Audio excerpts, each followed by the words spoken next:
Subscribe now and press the bell icon. Never miss an update. Hello students, आपका welcome है आपके अपने YouTube channel maths with Harish Gupta में। आज हम चैप्टर 7 ऑप्टिमा बुक से करेंगे और आज हम सॉल्व करेंगे एक्सरसाइज 7.1 और ये है बेस्ड है हमारे क्यूब एंड क्यूब रूट्स पर। तो इन्होंने पूछा है कि find out the cubes of the following numbers. इन्होंने यहाँ से क्यूब पूछा गया, तो मैं आपको बता देता हूँ कि क्यूब्स एंड क्यूब रूट्स क्या होते हैं।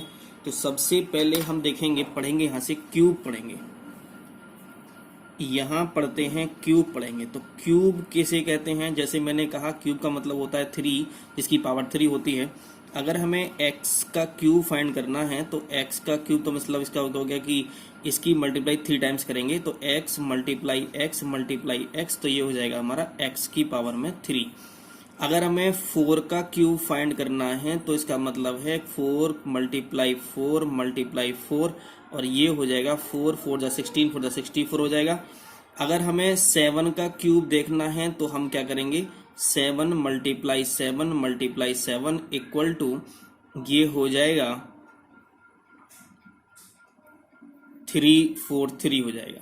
ठीक है, तो एक बात हम ये ध्यान रखेंगे इसमें आज चैप्टर 7 में क्यूब्स में कि जब भी किसी नंबर का क्यूब करना होता है तो हम क्या करते हैं, उस नंबर की मल्टीप्लाई 3 टाइम्स करते हैं। जैसे 7 की पावर 3 है तो 7 मल्टीप्लाई 7 करते हैं। अगर हमें स्क्वायर फाइंड करना होता तो हम क्या करते हैं, उसको 2 टाइम्स मल्टीप्लाई करते हैं। कितने टाइम्स मल्टीप्लाई करते हैं? 2 टाइम्स मल्टीप्लाई करते हैं। लेकिन यहाँ पर क्यूब कर रहे हैं तो हम क्या करना पड़ेगा, यहाँ पर 3 टाइम्स करना पड़ेगा। परफेक्ट क्यूब कैसे कहते हैं? परफेक्ट क्यूब उसे कहते हैं जैसे मान लो 1 है तो 1 का आप क्या क्यूब रूट फाइंड करोगे तो कितना आएगा, 1 आ जाएगा। 8 का क्यूब रूट फाइंड करोगे तो कितना आ जाएगा, 2 आ जाएगा। तो जिसका कंप्लीट जैसे 1 हुआ, 8 हुआ, 27 हुआ, 64 हुआ, तो ये कैसे नंबर है हमारे? ये नंबर है हमारे परफेक्ट क्यूब। तो परफेक्ट क्यूब किसे कहते हैं? जिनका कंप्लीटली क्यूब रूट फाइंड कर सकें उन्हें बोलते हैं हम परफेक्ट क्यूब नंबर्स। ठीक है, तो क्वेश्चन नंबर फर्स्ट में इन्होंने हमसे क्या पूछा है? क्वेश्चन नंबर फर्स्ट में हमसे पूछा है कि 0.8 का क्यूब करना है। 0.8 का क्यूब करना है तो क्यूब पूछा है किसका? 0.8 का। तो आप ये बताओगे जब हमें क्यूब करना होता है तो हम क्या करते हैं, तो 0.8 की मल्टीप्लाई, तो हम ये लिखेंगे पहले कि 0.8 का क्यूब का मतलब 3 पावर लगाएंगे इसकी, और 0.8 इंटू 0.8 इंटू 0.8, तो कितने टाइम मल्टीप्लाई करेंगे इसकी? 3 टाइम्स मल्टीप्लाई करेंगे। तो 8 8 64, 8 कितना 5 1 12। तो मल्टीप्लाई कैसे करते हैं बिना पॉइंट के वालों में? जैसे यहाँ पॉइंट दे रखा है, यहाँ भी 0.8 है, यहाँ भी 0.8 है, यहाँ भी 0.8 है, तो हम पहले क्या करते हैं, मल्टीप्लाई करते हैं। तो हम क्या करते हैं कि इन सबको विदाउट पॉइंट मल्टीप्लाई करते हैं। 8 की 8 से करेंगे, फिर 8 से करेंगे तो कितना आएगा, 512 आ जाएगा। 1 के बाद यहाँ पर है, 1 के बाद यहाँ पर है, 1 के बाद यहाँ पर है, तो टोटल कितना हो गया? 3 के बाद हो गया। तो 1 2 3, तो 3 के बाद पॉइंट लगाएंगे, 0.512 हमारा आंसर आ जाएगा। तो जब भी कभी हमें पॉइंटों के नंबर्स की मल्टीप्लाई करनी होती है तो हम पहले विदाउट पॉइंट के मल्टीप्लाई करा लेते हैं और टोटल में जितने के बाद पॉइंट होता है उतने के बाद पॉइंट लगा देते हैं। ये बात आपको समझ में आ गई होगी। सेकंड वाला क्वेश्चन देखते हैं। सेकंड में क्या दे रखा है हमें? सेकंड में दे रखा है 2.5 दे रखा है। तो 2.5 का स्क्वायर क्यूब कैसे करना है? तो 2.5 है तो 2.5 का क्यूब कैसे करोगे आप? तो 2.5 मल्टीप्लाई 2.5 मल्टीप्लाई 2.5, तो ये आ जाएगा हमारा 15625 आ जाएगा। इसकी जब मल्टीप्लाई कराओगे तो क्या आएगा, 15625 आ जाएगा। तो 1 2 3, तो 3 के बाद पॉइंट है तो 1 2 3 3 बाद पॉइंट लगा दो, तो ये हमारा आंसर यहाँ पर आ जाएगा। ठीक है, थर्ड में क्या दे रखा है? क्वेश्चन नंबर थर्ड में आपको क्या दे रखा है? थर्ड में दे रखा है -4/7 दे रखा है। -4/7 का क्यूब हमें निकालना है। तो क्यूब करके रहेंगे तो -4/7 मल्टीप्लाई -4/7 मल्टीप्लाई -4/7। तो अब ये बताओ कि माइनस की माइनस से करेंगे तो प्लस हो जाएगा, फिर माइनस से करेंगे तो क्या आएगा, माइनस का हो जाएगा। तो ये माइनस का आ गया। 4 4 जा कितना 16 हो जाएगा, 16 4 जा 64 हो जाएगा। और 7 की मल्टीप्लाई 3 टाइम्स करोगे तो कितना आएगा, 343 मैंने बताया था यहाँ पर। तो 343 हमारा यहाँ पर आंसर आ जाएगा। ये क्वेश्चन नंबर क्या था हमारा? थर्ड था। ऐसे ही फोर्थ कर लोगे, फिफ्थ कर लोगे, सिक्स बताता हूँ मैं सिक्स में कैसे करना है आपको। क्वेश्चन नंबर 6 में, इसके 6 में दे रखा है आपको 2 होल 3/5, 2 होल 3/5 दे रखा है। तो इसका क्यूब कैसे करेंगे? तो सबसे पहले हम इसका क्यूब हमें करना है, तो सबसे पहले हम इसको ना स्टैंडर्ड फॉर्म में कन्वर्ट करेंगे। तो 5 टू जा 10 और 3 कितना 13 हो जाएगा, तो 13/5 का होल क्यूब। अब इसको कितना टाइम लिखेंगे? 13/5 इंटू 13/5 इंटू 13/5, तो ये हो जाएगा 5 5 जा 25, 5 जा 125 आ जाएगा। और इसको हो जाएगा ये, तो इसकी मल्टीप्लाई करेंगे तो ये हो जाएगा हमारा 13 30 116 आ जाएगा। फिर आ जाएगा ये, इसकी मल्टीप्लाई करेंगे तो 2197 आ जाएगा। या तो हम इसको यहीं तक छोड़ सकते हैं, यहीं तक आंसर हो जाएगा हमारा। और अगर हम इसे और आगे बढ़ा सकते हैं अगर हम, तो इसको इससे डिवाइड करेंगे, तो डिवाइड करके जो आएगा हमारा, तो अब जैसे हम लिखते हैं ना मिक्स्ड फ्रैक्शन लिखते हैं, तो मिक्स्ड फ्रैक्शन में कन्वर्ट कर सकते हैं, या इसको हम यहीं पर ऐसे ही छोड़ सकते हैं। तो ये आ जाएगा हमारा 17 होल 72/125 हमारा आंसर आ जाएगा। हम इसको केवल यहां तक भी छोड़ सकते थे, लेकिन हम आगे अगर करेंगे सॉल्व करेंगे तो हमारा आंसर ये भी हो सकता है और हमारा आंसर ये भी हो सकता है। ठीक है, दोनों हमारे आंसर क्या होंगे? सही आंसर होंगे। ओके, क्वेश्चन नंबर 6 मैंने करा दिया, 7th कर लोगे आप, और 8th भी आप कर लोगे यहाँ पर। ठीक है, 8th भी आप कर लोगे यहाँ पर। ठीक है, अब मैं आपको बताता हूँ कुछ क्यूब रूट के बारे में। किसके बारे में बताता हूँ मैं? यहाँ पे क्यूब रूट्स के बारे में बता देता हूँ।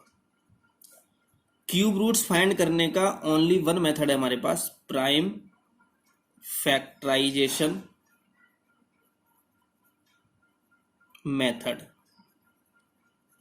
एक हमारे पास फाइंड करने का मेथड है प्राइम फैक्टराइजेशन मेथड, और जब हम स्क्वायर रूट पढ़ रहे थे तो वहां पर 2 थे हमारे पास में, एक तो प्राइम फैक्टराइजेशन मेथड था और एक हमारे पास था डिवीजन मेथड था। ठीक है, तो बस केवल यहाँ, लेकिन हम जब क्यूब रूट्स निकालेंगे तो बस केवल एक ही मेथड से निकालेंगे, और यही मेथड होता है हमें निकालने का, क्यूब रूट फाइंड करने का। ठीक है, जब हम यहाँ से प्राइम फैक्टराइजेशन मेथड कराएंगे तो ओनली हमारे क्वेश्चन क्या आएंगे? बस केवल डिवाइड करने वाले आएंगे और मल्टीप्लाई करने वाले आएंगे।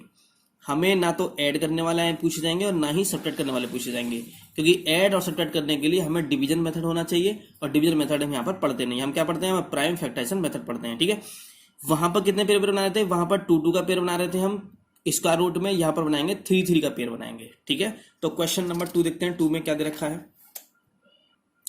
इन्होंने कह रखा है using prime factorization method find which of the following are perfect cubes. इन्होंने पूछा है कि प्राइम फैक्टराइजेशन का यूज करेंगे, और पूछा है इन्होंने कि इनमें से कौन से परफेक्ट क्यूब हैं। ठीक है ना, तो कैसे करेंगे? यहाँ से थोड़ा ध्यान से समझ लेते हैं जरा सेकंड को। तो पहला फर्स्ट क्वेश्चन है हमारा सेकंड का। फर्स्ट क्वेश्चन हमें दे रखा है, फर्स्ट पार्ट है हमारा सेकंड का, फर्स्ट पार्ट है 864। तो हम परफेक्ट क्यूब्स कैसे बताएंगे? तो परफेक्ट क्यूब में करना क्या पड़ेगा हमें? हम क्या करते हैं, इसको पहले यहाँ इस तरह से सॉल्व करेंगे। सबसे पहले सबसे मिनिमम जो नंबर होगा उससे हम डिवाइड करेंगे। तो 2 4 जा 8, 2 3 जा 6, 2 2 जा 4 हो जाएगा। फिर 2 से डिवाइड करेंगे, 2 2 जा 4 हो जाएगा, 2 1 जा 2, 2 6 जा 12 हो जाएगा। फिर 2 से डिवाइड करेंगे, 2 1 जा 2। अब ये क्या 2 1 जा 2 हो गया। अब एक साथ 2 डिजिट में अगर हम पढ़ते हैं तो पहले 0 लगाते हैं, तो 2 8 जा 16। यहाँ पर बच्चे मिस्टेक कर देते हैं, तो 2 5 जा 10, 2 4 जा 8 हो जाएगा, और 2 2 जा 4, 2 7 जा 14 हो जाएगा। फिर 3 से करेंगे, 3 9 जा 27 हो जाएगा, 3 3 जा 9 हो जाएगा, और 3 1 जा कितना 3 हो जाएगा।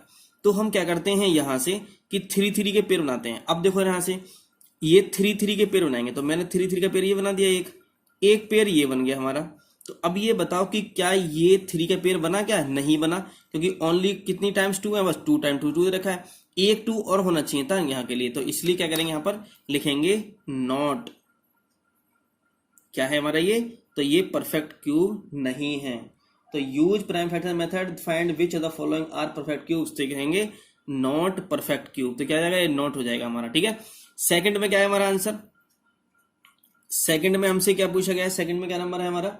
सेकंड में है 1728। 1728 है, तो हम क्या करेंगे यहाँ पर? हम उसको पेयर, हम क्या करेंगे, इसे प्राइम फैक्टर करेंगे, और प्राइम फैक्टर करने पर अगर सबके पेयर बने तो क्या हो जाएगा? परफेक्ट क्यूब होगा, नहीं तो नहीं होगा। 2 से करें डिवाइड, 2 8 जा 16, 2 6 जा 12, 2 4 जा 8, 2 4 जा 8, 2 3 6, 2 2 जा 4। फिर 2 से करें डिवाइड, 2 2 जा 4, 2 1 जा 2, 2 6 जा 12, 2 से करें फिर 2 1 जा 2, 0, 2 8 जा 16। फिर 2 से करें 2 5 10, 2 4 जा 8 हो जाएगा। फिर 2 से करो 2 2 7 जा 3 9 जा हो जाएगा, 3 3 जा हो जाएगा, 3 1 जा हो जाएगा यहाँ से। तो एक पेयर तो हमारा कौन सा बना? एक पेयर तो हमारा ये बन गया यहाँ से। 3 3 के पेयर बनाएंगे, ये भी पेयर बन गया, ये भी पेयर बन गया। अरे सभी के सभी नंबर पेयर में हैं तो क्या लिखेंगे, yes yes 1728 is a perfect cube. यहाँ लिखेंगे no 864 is not a perfect cube. समझ रहे हो ना क्यों होगा ऐसा, क्योंकि all numbers are not in pair. यहाँ पर सब नंबर पेयर में नहीं है, जितने फैक्टर थे वो पेयर में नहीं है, यहाँ क्या है पेयर में है। तो क्या जाएगा यहाँ पर यस हो जाएगा, यस। ओके, सेकंड हो गया। ऐसे क्या कर लोगे आप, थर्ड कर लोगे, फोर्थ कर लोगे, फिर तो सेकंड के सारे पार्ट साफ कर लोगे, ठीक है ना। ऐसे ही करना है, जिनके सारे नंबर्स पेयर में आए, 3 3 के पेयर बन जाए सबके, तब क्या होगा, वो नंबर परफेक्ट क्यूब हो जाएगा। और अगर पेयर में नहीं होंगे तो परफेक्ट क्यूब नहीं होगा। ये बात आपको समझ में आनी चाहिए। अब क्वेश्चन नंबर 3 देखते हैं। ये सारे पार्ट्स होने चाहिए आपकी कॉपी में, ठीक है ना। 3 में क्या दे रखा है, find the volume of the cubes whose each side measures दे रखे हैं। इन्होंने कहा कि वॉल्यूम बताना है क्यूब्स का। तो वॉल्यूम जो होता है क्यूब्स का, मैं बेटा बताऊं आपको कि जैसे आप आगे मेंसुरेशन में पढ़ोगे आप आगे, वॉल्यूम ऑफ क्यूब होता है हमारा जो साइड दे रखी होती है उसका क्यूब कर देते हैं। Volume of cube equal to होता है साइड का क्यूब होता है, साइड का होल क्यूब होता है, ठीक है ना। तो इसमें फर्स्ट पार्ट में क्या दे रखा है, इसमें इन्होंने दे रखा है कि साइड दे रखी है इन्होंने 7 सेंटीमीटर। कितना दे रखा है, 7 सेंटीमीटर दे रखा है, ठीक है। तो हमसे वॉल्यूम पूछा गया है, तो वॉल्यूम क्या होगा, साइड का क्यूब हो जाएगा, तो 7 का क्यूब हो जाएगा। अच्छा, एक बात और थोड़ा ध्यान समझेंगे, यहां सेंटीमीटर दे रखा है साइड में। जब वॉल्यूम फाइंड करते हैं तो आता है हमारा आगे सेंटीमीटर क्यूब। तो जो भी यूनिट दे रखी होती है इसके साथ क्यूब आ जाता है। मीटर होगा तो मीटर क्यूब हो जाएगा, सेंटीमीटर सेंटीमीटर क्यूब हो जाएगा। अगर हम एरिया फाइंड करते हैं तो एरिया में क्या आता है, यहाँ पर स्क्वायर आ जाता है, centimetre square, metre square, kilometre square. तो 7 की मल्टीप्लाई कितनी टाइम्स करेंगे, 3 टाइम्स करेंगे, तो 7 इंटू 7 इंटू 7 हो जाएगा। तो कितना आ गया, 343 हमारा 343 सेंटीमीटर क्यूब हमारा क्या आएगा, आंसर आ जाएगा। ओके, तो ये आगे ये यूनिट भी है, तो यूनिट भी हमें जरूर लगानी होंगी। तो क्वेश्चन नंबर कौन सा था आपका, 3 का फर्स्ट पार्ट था। ऐसे ही सेकंड पार्ट करोगे, थर्ड पार्ट करोगे, फोर्थ पार्ट करोगे आप ऐसे ही। ओके, फोर्थ पार्ट भी आपको ऐसे ही करना है। अब क्वेश्चन नंबर 4 देखते हैं। 4 में आपको क्या बताया गया है, क्वेश्चन नंबर 4 में आपको बताया गया है find the smallest number by which the following numbers must be divided to make the quotients perfect cubes। इन्होंने कहा ऐसा कौन सा स्मॉलेस्ट नंबर है जिससे क्या करते हैं, डिवाइड करें तो क्या होना है, क्वोशिएंट परफेक्ट क्यूब बन जाए। आगे क्या देखा है क्वेश्चन नंबर 5 में, find the smallest number by which the following numbers must be multiplied के लिए रखा है। इसमें मल्टीप्लाइड के लिए दे रखा है, इसमें क्या दे रखा है, डिवाइड के लिए दे रखा है। और ऐसे क्वेश्चन मैंने आपको कहां पर कराए हैं, ऐसे क्वेश्चन मैंने आपको कराए हैं, किसमें कराए हैं, स्क्वायर रूट में कराए हैं आपको मैंने। अगर आपको ध्यान हो, परफेक्ट स्क्वायर वाले क्वेश्चन मैंने आपको कराए हैं। तो फोर्थ का फर्स्ट पार्ट में बताता हूं आपको कैसे करना है। फर्स्ट पार्ट है हमारा 54, थोड़ा ध्यान से समझेंगे थोड़ा ध्यान से इसको। फोर्थ का पार्ट है 54 दे रखा है। तो मैं इसे क्या करूंगा, जब मल्टीप्लाई डिवाइड की बात होती है, चाहे परफेक्ट स्क्वायर की बात हो, चाहे परफेक्ट क्यूब की बात हो, तो हम उसे प्राइम फैक्टराइजेशन से सॉल्व करते हैं, ठीक है। तो 2 से डिवाइड करेंगे तो 2 2 जा 4, 2 7 जा, 2 से डिवाइड होगा नहीं, 3 9 जा करेंगे, 3 3 जा करेंगे, 3 1 जा करेंगे। अब एक बात बताओ, यहां से इन्होंने कहा ये पेयर में ये बना बस केवल, 2 तो पेयर में है नहीं, तो इन्होंने क्या कहा, हमसे डिवाइड करने के लिए बोला। क्या कहा इन्होंने, तो डिवाइड करने के लिए बोला।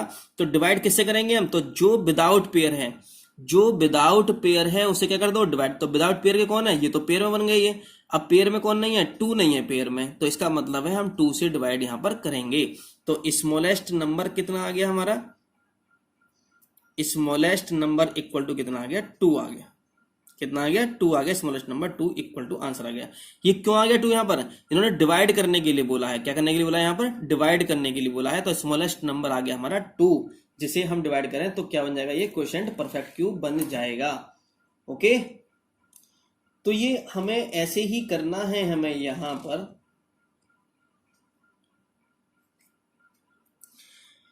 सेकंड देखते हैं। सेकंड पार्ट में क्या दे रखा है इसका, फर्स्ट पार्ट तो मैंने करा दिया आपको मैं थर्ड पार्ट करा देता हूं, या फिर फोर्थ पार्ट कराता हूं। फोर्थ पार्ट थोड़ा बड़ा दे रखा है। फोर्थ पार्ट में दे रखा है 2916। थोड़ा ध्यान से समझेंगे, मैं आपको इसमें डिटेल में समझा रहा हूं कि कैसे कैसे आपको करना है।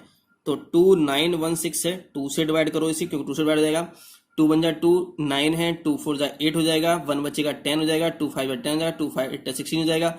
फिर 2 से डिवाइड करेंगे, 2 7 जा 14 हो जाएगा, 2 2 जा 4 हो जाएगा, 2 9 जा 18 हो जाएगा। अब कैसे करेंगे, ना तो ये 3 से भी जाएगा, 3 2 जा 6, 3 4 जा 12, 3 3 जा 9 हो जाएगा। फिर 3 से डिवाइड हो जाएगा, 3 8 जा 24, 3 1 जा 3 हो जाएगा। फिर 3 से डिवाइड हो जाएगा, कितना होगा, 3 3 जा 9, वो 3 2 जा 6, 3 7 जा, फिर 3 से होगा, 3 9 जा हो जाएगा, फिर 3 से होगा, 3 3 जा 9, फिर 3 से होगा, 1 हो जाएगा। अब थोड़ा ध्यान से समझेंगे, देखो ये पेयर बना 3 का, 3 का पेयर ये भी बन गया, ठीक है ना। तो ये पेयर बन गया, तो जो पेयर है, तो पेयर के विदाउट पेयर कौन है, तो विदाउट पेयर के तो 2 into 2 है, तो विदाउट पेयर के जो होता है वही तो आंसर होता है। तो 2 2 कितना हो गया, 4 हो गया। तो कितने से डिवाइड किया जाए, डिवाइड किया जाए 4 से। तो स्मॉलेस्ट नंबर क्या हो गया हमारे लिए, 4 स्मॉलेस्ट नंबर हो गया हमारे लिए, ठीक है। देखो ये भी पेयर बन गया आपका, एक ये भी पेयर बन गया। अब यहाँ तो विदाउट पेयर कोई है नहीं, तो विदाउट पेयर यहाँ पे क्या होना चाहिए था, 1 2 अगर और होता तो ये भी पेयर बन जाता, लेकिन यहाँ पर 2, यहाँ कितने 2 हैं, 2 2 है, कितने होने चाहिए थे, 3 होना चाहिए था, तो ये पेयर में नहीं है। पेयर कितने कितने के बनाते हैं, मैं दोबारा आपको बता देता हूँ, पेयर बनाते हैं 3 3 के पेयर। यहाँ भी देखो, यहाँ भी 3 नंबर्स थे, यहाँ भी 3 3 का पेयर बनाया हमने, ठीक है ना। देखो यहाँ भी ऊपर भी हमने, यहाँ भी 2 कितनी बार, 3 टाइम्स लिए थे। तो जो भी पेयर बनाएंगे, देखो यहाँ भी 3, यहाँ भी 3 लिया, फिर यहाँ भी 3 लिया। तो यहाँ क्या करते हैं, हम 3 3 के पेयर बनाते हैं, क्योंकि हम यहाँ पर क्यूब रूट पढ़ रहे हैं। क्या पढ़ रहे हैं हम यहाँ पर, क्यूब रूट पढ़ रहे हैं। तो डिवाइड किससे किया जाए, divide by smallest number equal to 4, divide by smallest number equal to कितना, 2 हो जाएगा, ठीक है।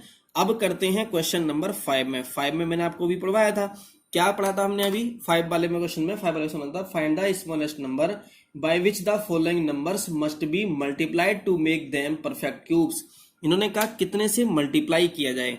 तो फर्स्ट पार्ट है हमारा इसका 9 है, थोड़ा ध्यान से समझेंगे, बहुत इजी क्वेश्चन है, कोई प्रॉब्लम वाली बात नहीं है। 3 से डिवाइड करेंगे, 3 3 जा 9 हो गया, फिर 3 से डिवाइड करेंगे 1 आ जाएगा। अब तुम ये बताओ कि कितने टाइम्स 3 है, 1, यहाँ तो 2 टाइम 3 है। पेयर के लिए कितना और चाहिए था, 1 3 चाहिए, पेयर के लिए कितना चाहिए, 1 3। तो जितने पेयर के लिए जरूरत पड़ती है, पेयर के लिए जितने डिजिट्स की हमें नीड होगी, हम उतने से मल्टीप्लाई करते हैं। तो मल्टीप्लाइड बाय किससे किया जाए,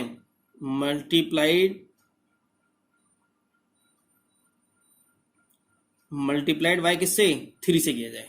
तो ऐसा स्मॉलेस्ट नंबर जिससे मल्टीप्लाई किया जाए, तो क्या नंबर होगा हमारा, 3 होगा। क्यों 3 होगा, क्योंकि एक 3 और होता तो क्या होता, ये पेयर बन जाता। तो पेयर बनने में कितने की कमी है, तो 1 की कमी है, 3 की कमी है, तो 3 हमारा आंसर हो जाएगा। सेकंड पार्ट में समझते हैं, अगर ये समझ में नहीं आया आपको तो सेकंड पार्ट करा देता हूं मैं आपको। सेकंड पार्ट में इन्होंने दे रखा है 72 का फाइंड करते हैं। तो 72 का कैसे फाइंड करेंगे, 2 3 जा 6, 2 6 जा 12, 2 18, 3 जा 6, 2 9 जा 3 3 जा 3 बन जा आ गया। अरे आपने पेयर बनाए, तो पेयर तो ये पेयर बना बस केवल, अरे बिना पेयर के होने के ये रह गए पेयर, एक पेयर और बनना चाहिए ना, सबके सब पेयर में होने चाहिए। तो सबके सब पेयर, तो कितने की कमी है यहाँ पर, तो 2 तो दे रखे ना 3, एक 3 और होना चाहिए था। तो कितने की जरूरत है हमारे यहाँ पर, एक 3 की जरूरत है। तो कितना आंसर आ जाएगा हमारा, 3 हमारा आंसर आ जाएगा। तो स्मॉलेस्ट नंबर मल्टीप्लाइड बाय 3, ठीक है ना। तो ऐसा स्मॉलेस्ट नंबर कौन सा हो गया जिससे मल्टीप्लाई कराया जाए, तो इसे 3 से मल्टीप्लाई कराई जाए यहाँ पर, ठीक है। अब क्वेश्चन नंबर देखते हैं, इसी का थर्ड पार्ट देखते हैं। थर्ड पार्ट और करा देता हूं मैं यहाँ से, देखो ध्यान से रहा। जब डिवाइड करने के लिए बोलेगा तो इसका मतलब है कि विदाउट पेयर जो बचेगा उससे हमें डिवाइड करना होता है, और मल्टीप्लाई के लिए अगर बोलता है तो पेयर बनाने में कितने की जरूरत पड़ती है उससे हमें आंसर आता है। थर्ड पार्ट में दे रखा है इन्होंने 576, क्या दे रखा है ये, 576 दे रखा है। तो 576 को हम करेंगे तो कैसे करेंगे, फर्स्ट तो 2 से डिवाइड करो, 2 2 जा 4, 2 8 जा 16, 2 8 जा 16 हो जाएगा। 2 से फिर डिवाइड करो, 2 1 जा 2, 2 4 जा 8, 2 4 जा 8, फिर 2 से डिवाइड करो, 2 7 जा 14, 2 2 जा 4, फिर 2 से डिवाइड करो 36, फिर 2 से डिवाइड करो 18, फिर 2 से डिवाइड करो 9, 3 से डिवाइड करो 3 1 जा 3 आ गया। अब ये लोग किसी से पेयर बने, एक तो ये पेयर बना, ये भी पेयर बन गया। अरे यहाँ पे तो ये बिना विदाउट पेयर रह गए, तो पेयर बनने में कितनी जरूरत पड़ गई, यहाँ पर एक 3 की जरूरत पड़ गई। तो कितना आंसर आ गया हमारा, 3 आंसर आ गया। तो पेयर बनने में, पेयर दो तो नंबर है ना 3 3, कितने में बनता, पेयर कितने में बनता है, 3 कितने टाइम्स होना चाहिए था, 3 टाइम्स होना चाहिए था। 3 कितने टाइम्स होना चाहिए था, देखो जरा ये पेयर बना, ये पेयर बन गया। ओके, 3 3 के पेयर बना दिए हमने यहाँ पर। अब ये 2 3 हैं, 2 3 दे रखे हैं, कितने 3 होने चाहिए था? 3 3 होना चाहिए था, मतलब 3 टाइम्स 3 होना चाहिए था, तभी तो पेयर बनता। तो कितने पेयर कमी, कितने की कमी रह गई? 3 की, एक 3 कमी रह गई, तो एक 3 हमारा आंसर आ गया। तो 3 हमारा आंसर आ जाएगा यहाँ पर, ठीक है। अब 4 देखते हैं, 4th में क्या दे रखा है? 36 दे रखा है। 4th में दे रखा है 36, ध्यान से समझेंगे। 36 दे रखा है तो 36 की करते हैं यहाँ से, 2 18 जा, 2 9 जा, 3 3 जा, 3 1 जा जाएगा। इसमें कोई भी पेयर नहीं बना, कोई भी पेयर नहीं बना, इसमें कोई पेयर नहीं बना। तो ये बताओ कि पेयर बनाने के लिए कितने की जरूरत है? एक 3 की जरूरत है, ये पेयर बन गया। अब एक 2 की यहाँ जरूरत है, तो ये पेयर बन गया। अरे पेयर बनाने के लिए क्या करना पड़ा हमें?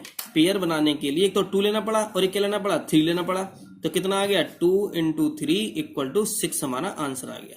तो पेयर बनाने के लिए जितने नंबर्स की हमें जरूरत पड़ती है उसी को ही हम कहते हैं कि इतने से मल्टीप्लाई करा दिया जाए।